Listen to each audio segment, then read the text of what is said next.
You're listening to Montreal Now with Aaron Rand and Natasha Hall on CJAD 800. That is James MENNIE over at the Montreal Gazette. Jim, I'm looking at the first headline. PQ leader says an independent Quebec would have its own currency and army, and I'm thinking, am I living in a dream? Isn't this what Pauline Marois said that basically sank her ship last time around? Well, it's funny you should mention that, Aaron, because it occurred to me listening to Paul Saint-Pierre Plamondon today that whether you like it or not, and even if you follow Quebec politics, even in the most cursory fashion, every PQ leader, sooner or later, must confront what I like to refer to as the day of destiny, the day where they have to say the quiet part out loud, the day where they have to explain what life in an independent Quebec is going to be like. And you're quite right. I think it was in the 2012 campaign, and it was a great scene. We've discussed it before.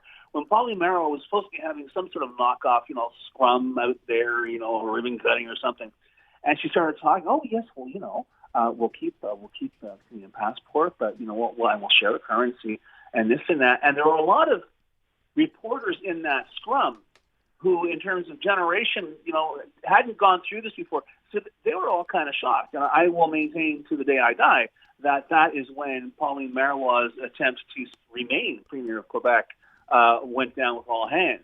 That said, with a straight face, Paul Saint-Pierre Plamondon is saying, we're going to have our own currency because, we should have our own currency because we should be prioritizing Quebec's own economic priorities. It shouldn't be subject to the vagaries and fluctuations of what's happening in Alberta or what's happening in Ontario, as if Quebec, even if it was independent, would be existing under this hermetically sealed dome. But what I found interesting was how quickly this was dismissed by the CAQ, which of course is a veritable hideout for a lot of former Péquist defectors who decided the futures with so-called nationalism. And the first thing, of course, François Legault says, well, he may have a bit of problems filling that $13 billion hole when he loses transfer payments. And then Éric Girard, our finance minister, pointed out what a lot of people already know. Canada, so to speak, invests more in Quebec than Quebec contributes to the economy of Canada. So you know what? It's to our advantage to remain a part of this federation. The other thing that wasn't said, but given the traditional approach to Quebecers, to Quebec governments attracting investment, and this is Péquist, Liberals, and now the CAQ, how many overseas investors are going to come and settle their companies here when the financial support will be made in, I don't know, Quebec piastres or whatever. And that might, may cause people to think twice. Oh yeah, we're also going to have a sort of peacekeeping style army. Still can't figure that one out. And apparently neither can Mr. Saint-Pierre Plamondon because they're going to have a convention later on. They'll get all that figured out. But here's the bottom line, guys. Up until today, Paul Saint-Pierre Plamondon was considered the normal guy. He was considered the most lucid, the most dignified, the most respectful politician of the rogues gallery that we have up at the National Assembly. I got news for you. I know you can't hear it when people roll their eyes, but if you could, you would have heard an earthquake today. Because this is exactly the kind of thing. This is the last thing the PQ needs, and yet it's raison d'être. It is inevitable that they must say this. But man, oh man, I can't wait till later this week when they unveil the rest of the details in that budget, of right? Life in year one of the independent Quebec. I'm almost sort of needing to ask if we're living in a time right now where the CAQ is stealing ideas from the PQ because of what happened in Jean Talon. I don't know, maybe François Legault hops on this idea and decides, okay, let's lay it down a little more. I like this idea, our own currency, our own army. What do you think? No, I think the only thing that the CAQ is stealing from the PQ is Anglophobia. There is no rational political strategy here. This is just playing on the innate hatred a certain generation and a certain demographic of Quebecers have concerning Anglophones, whether it's justified or not. And that's what he's playing to. And as you mentioned, and just as an aside, because it's not on my list, but just as an aside, the interesting argument that's being floated this afternoon about this attack on Anglo universities by Francois Legault is that how can you think is the illogic of the explanations. On the one hand, it's a menace to the French language. On the other, well, these kids leave after they've done their studies. You can't have it both ways. You can't be a remote control menace to the French language when you've taken it down the 401 to go live someplace else. So once again, the garbage rationale for this latest assault on you know what, I'm fed up of saying Anglo community on English Quebec is becoming more and more clear.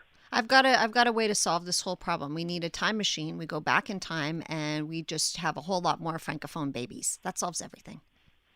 No, I think the thing is we should all learn how to make batteries for electric cars because in Quebec you'll be treated like a god. There's your future.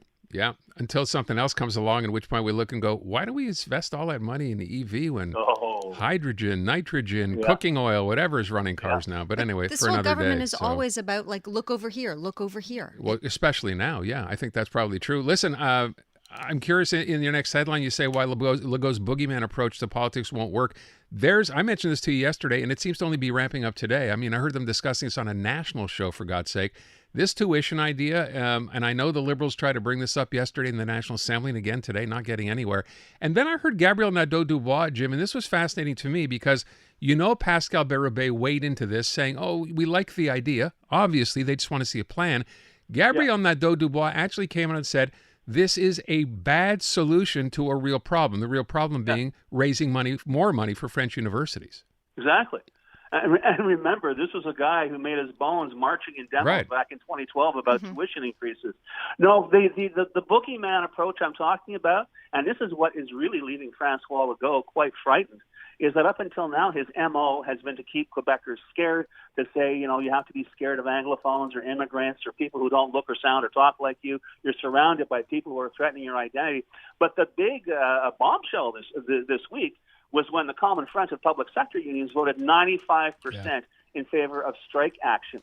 So what does Francois Legault do? He's been trying to paint them as villains, right? And what did Francois Legault do yesterday? And we couldn't mention it. I think he was doing it as we were talking. He stands up to the National. He says, there's going to be a big strike on October 31st, which happens to be Halloween, okay? At which point the unions go, no, there isn't. But this is why he is starting to grasp at straws. How can Francois Legault, who has a particular approach to trying to frighten the people around him, turn around and say, those unions, those people named Castonguay and Tremblay and Bourdon, all those people, they're a threat to you. It's not going to work. And I got to tell you, next week is going to be very interesting for all of us because there was the Common Front this week. The FIC, the Fédération Internationale de Santé du Québec, they're having their strike vote all at once, October 24th and 25th.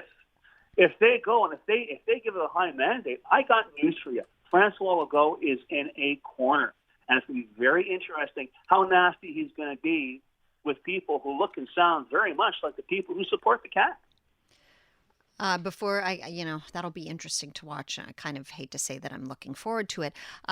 New figures today saying that 57% of Canadians polled think that Trudeau should resign and shouldn't run in the next election. These are pretty well, the number numbers. Keeps going up. Yeah. And that's huge, according to the Angus Reid survey, Chrystia Freeland is the number one choice for those who think he should be succeeded by somebody. But you got to ask yourself the question, when's it going to sink in? Because, I know, due respect to Brian Mulroney, never underestimate Justin Trudeau. I'm not underestimating him. In fact, I think I'm giving him a very accurate assessment in terms of his potential for destruction in the federal Liberal Party. The numbers get worse and worse for the party. His numbers stink, okay? I guarantee you, if they wanted to cover the 11 points they're behind right now from Pierre Poilievre's stories, I'd say Justin Trudeau, leave politics. But, Jim, they can look at the clock and go, we'll just run out the clock. I mean, they have forever to do this, so we know how things change quickly. I mean, will that make a difference, the fact that there's nothing happening anytime soon? 2 years isn't Well, forever. I respectfully submit that things have not been changing quickly, that the downward spiral has been pretty constant. We saw, ups and downs in the past, but in the past 6 months, those numbers are crashing. And they're already, certain polls already have the Tories in the legitimate majority territory. Yeah. It's not just stacked up out west. It's across the country. In fact, according to the latest survey from Angus Reid, the only place where Liberal support is rock solid is in the Maritimes. Quebec, they're neck and neck with the Bloc, and they're a little bit behind the Tories, I think, in Ontario. These are bad. These are terrible numbers. And quite frankly, you cannot disassociate the leadership of the party from its fortunes at the moment. James MENNIE, the Montreal Gazette. Jim, thank you. Adamant.